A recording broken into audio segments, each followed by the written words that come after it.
দেখো, তোমাদের এবারকার পরীক্ষা হবে 90 নম্বরের এবং সময় থাকবে 3 ঘন্টা 15 মিনিট। এখানে যে উত্তরগুলো অপশানে করে দেওয়া আছে সেইগুলো কিন্তু স্টুডেন্টের মাধ্যমে করে দেওয়া আছে। তো কাজেই কোন উত্তর সঠিক কোন উত্তর ভুল সেটা কিন্তু আমি করিনি।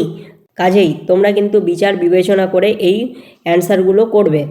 তো 1 নম্বর প্রশ্ন বলেছে, বার্ষিক 8% সরল সুদে পি টাকা টি বছরের সুদ আই টাকা হলে যে অপশান হবে সেটা ঠিক টিক চিহ্ন দিতে হবে।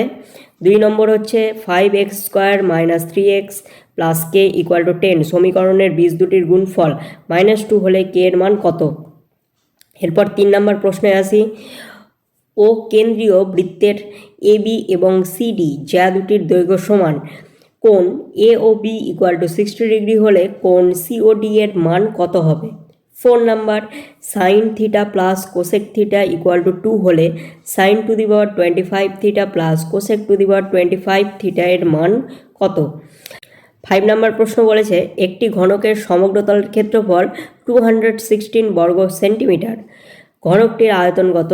6 নম্বর, 6, 7, x, 8, y 14 সংখ্যাগুলোর গড় 9 হলে এর উত্তর কত হবে সেটা নির্বাচন করতে বলেছে। এরপর আসি হচ্ছে শূন্যস্থান পূরণে, যে কোনো 5টি করতে হবে। 1 নম্বর প্রশ্ন বলেছে, সময়ের সঙ্গে কোনো কিছুর নির্দিষ্ট হারে বৃদ্ধি হলে সেটি ড্যাশ বৃদ্ধি। 2 নম্বর, x = 3 + 2 × √2 হলে x + 1/x এর মান কত। 3 নম্বর, দুটি বৃত্তের ব্যাসার্ধের দৈর্ঘ্য 2.5 সেন্টিমিটার এবং 2 সেন্টিমিটার, বৃত্ত দুটি পরস্পরকে অন্তঃস্পর্শ করে, বৃত্ত দুটির কেন্দ্রদ্বয়ের মধ্যে দূরত্ব কত। 4 নম্বর, tan 15 degree, tan 30 degree, tan 60 degree, tan 75 degree হলে এর মান কত হবে। 5 নম্বর, একটি সমকোণী চৌকোণের কর্ণের সংখ্যা কত। 6 নম্বর, 3, 14, 18, 25 তথ্যের মধ্যমা কত হবে। এরপর সত্য মিথ্যা যাচাই করতে দিয়েছে, যে কোনো 5টি করতে হবে। 1 নম্বর, চক্রবৃদ্ধি সুদের ক্ষেত্রে মূলধন প্রতি বছর পরিবর্তিত হয়, এটা ঠিক না ভুল বা সত্য না মিথ্যা এটা যাচাই করতে হবে। 2 নম্বর, যদি b² = AC হয় তবে ABC ক্রমিক সমানুপাতি। 3 নম্বর, লম্ব বৃত্তাকার শঙ্কুর উচ্চতা, ব্যাসার্ধ এবং তির্যক উচ্চতা সর্বদা একটি সমকোণী ত্রিভুজের বাহুত্রয়, এটা ঠিক না ভুল। 4 নম্বর, অংশীদারি ব্যবসায় ক্রমপক্ষে 3 জন লোকের দরকার, এটা ঠিক না ভুল। 5 নম্বর, 524, 35, 25, 252 তথ্যের সংখ্যাগুলো হবে 2, এটা ঠিক না ভুল। 6 নম্বর হচ্ছে, বহিস্থ বিন্দু দিয়ে কোনো বৃত্তে 3টি স্পর্শক আঁকা যাবে, এটা ঠিক না ভুল সেটা নির্ণয় করতে হবে। এরপর আসি 4 দাগের প্রশ্নে। 1 নম্বর প্রশ্ন বলেছে, 400 টাকার 2 বছরে সমূল চক্রবৃদ্ধি 441 টাকা হলে বার্ষিক শতকরা চক্রবৃদ্ধি সুদের হার কত।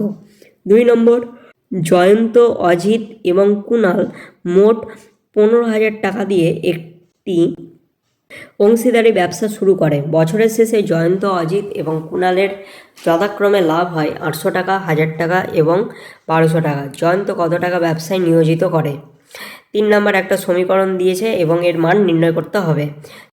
4 নম্বর, √15 + √3 এবং √10 + √8 এদের মধ্যে কোনটি ছোট সেটা নির্ণয় করতে হবে।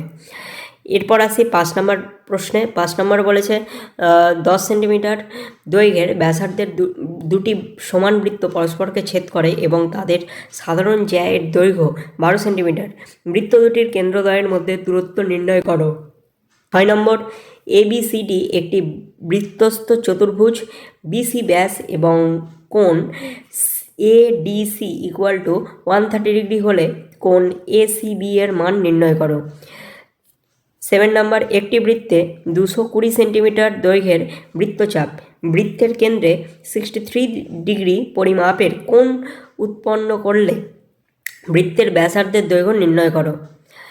এরপর আসি হচ্ছে 8 নম্বর। 8 নম্বরে বলেছে, tan 4 θ × tan 6 θ = 1 এবং 6 θ ধনাত্মক সূক্ষ্মকোণ হলে থিটার মান নির্ণয় করো।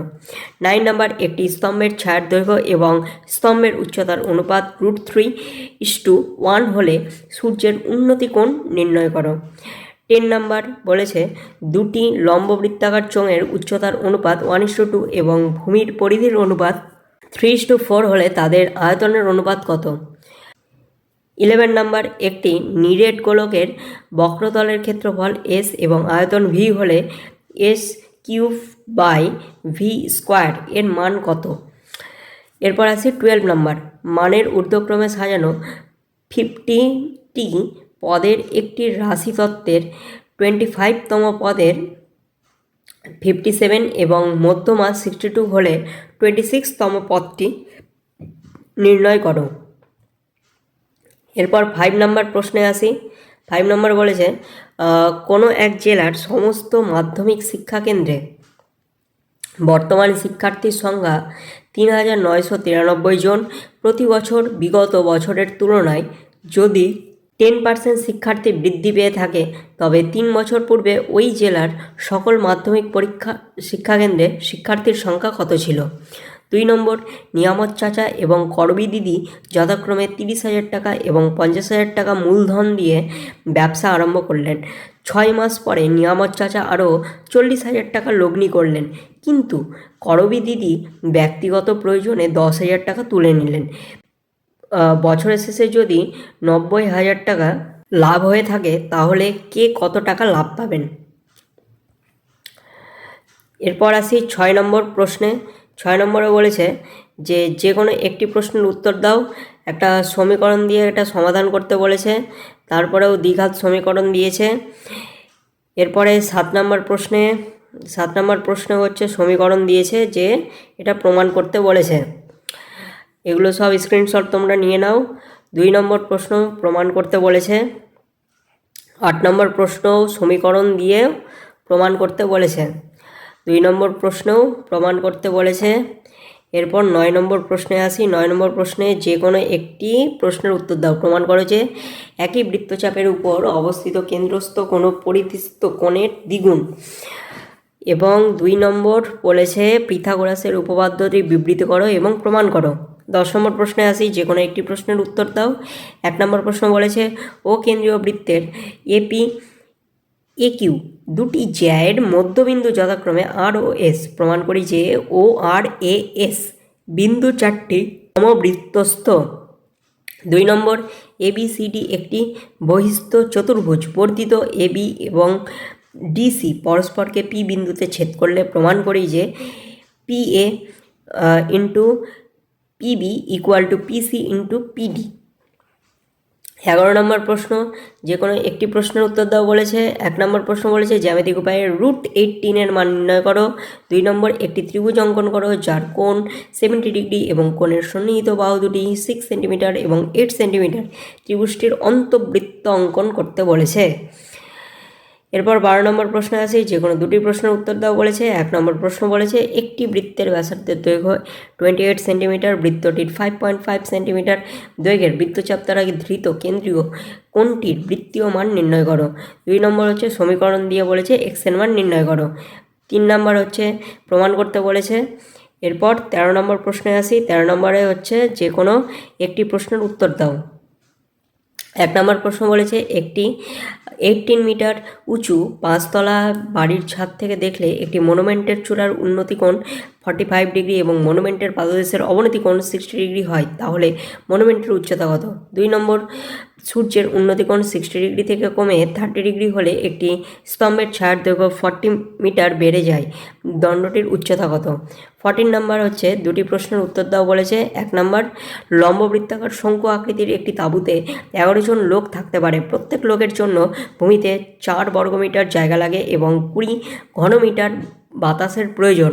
এই 11 জন লোকের জন্য নির্মিত তাঁবুর উচ্চতা নির্ণয় করো। 2 নম্বর বলেছে 4.2 সেন্টিমিটার দৈর্ঘ্যের ব্যাসার্ধের একটি সোনার নিরেট গোলক ফিটিয়ে 2.8 সেন্টিমিটার দৈর্ঘ্যের ব্যাসের একটি নিরেট লম্ববৃত্তাকার দণ্ড তৈরি করা হলো, দণ্ডটির দৈর্ঘ্য নির্ণয় করো। 3 নম্বর 3 সেন্টিমিটার, 4 সেন্টিমিটার, 5 সেন্টিমিটার দৈর্ঘ্যের ব্যাসার্ধের 3টি নিরেট তামার গোলক গলিয়ে একটি নিরেট বড় গোলক তৈরি করা হলো, বড় গোলকটির ব্যাসার্ধের দৈর্ঘ্য নির্ণয় করো। 15 নম্বর প্রশ্নে বিভাজন তালিকা প্রস্তুত করতে বলেছে। তোমরা এগুলো স্ক্রিনশট নিয়ে নিতে পারো। তো প্র্যাকটিস করো। যদি কোনো অসুবিধা থাকে তোমাদের গৃহ শিক্ষক বা শিক্ষিকার কাছে পরামর্শ কিন্তু নাও।